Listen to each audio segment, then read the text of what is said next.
Hello everyone. In this presentation, I'll introduce the historical and thematic context of Aemilia Lanyer's Salve, Deus, Rex Judaeorum.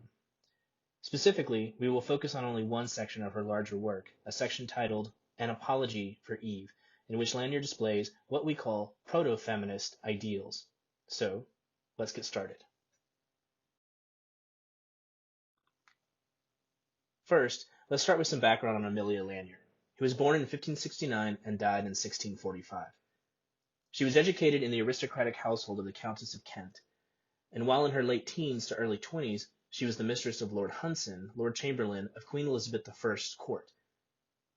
After becoming pregnant with Lord Hunson's child, she was forced to marry court musician Alfonso Lanyer. She was the first woman to publish a volume of original poems and the first to make an overt bid for patronage. During Lanyer's time, poets could earn a living through what was called patronage, where a wealthy aristocrat could pay the poet to write poetry, usually requesting poems that would celebrate the aristocrat and or their lineage. Or the patron would simply pay the poet because they respected their work. Shakespeare and other poets of the time period received patronage from the wealthy. Lanyer dedicated Salve Deus Rex Judaeorum to other women writers and potential patronesses. At the start of this presentation, I defined Lanyer's work as proto-feminist, and so now I'd like to define or distinguish proto-feminism from feminism. As a socio-political movement, feminism started around the mid-19th century, which is now called first-wave feminism.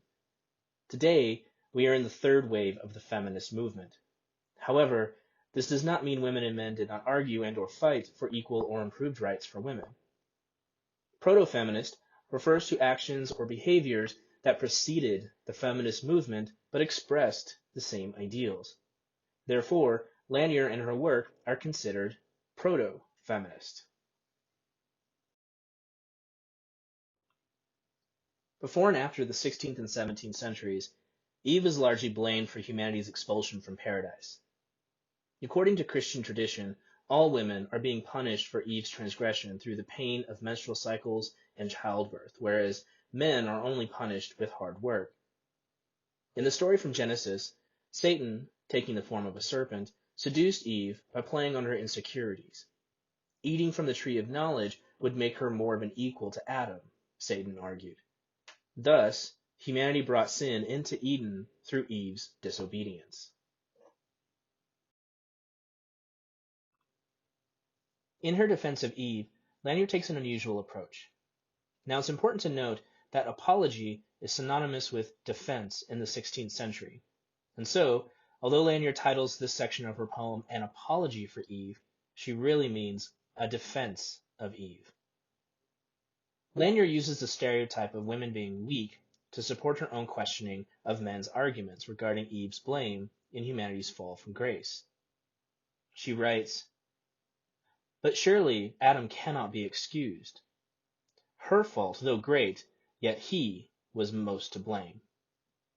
Being Lord of all, the greater was his shame. Although the serpent's craft had her abused, God's holy word ought all his actions frame. For he was Lord and King of all the earth, before Eve had either life or breath."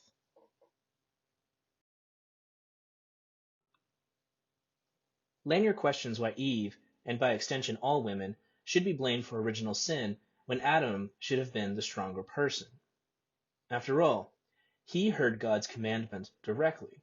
Meanwhile, Eve only understood God's commandment through Adam. In other words, God did not speak directly to Eve. Eve only learned of God's wishes when Adam told her. Also contained within the poem is a subtle argument for women's strength. While Adam, the best of all men, was convinced by a weak and feeble woman, Eve had to be convinced by Satan himself, the father of lies. Lanyer seems to ask, which really is the weaker sex?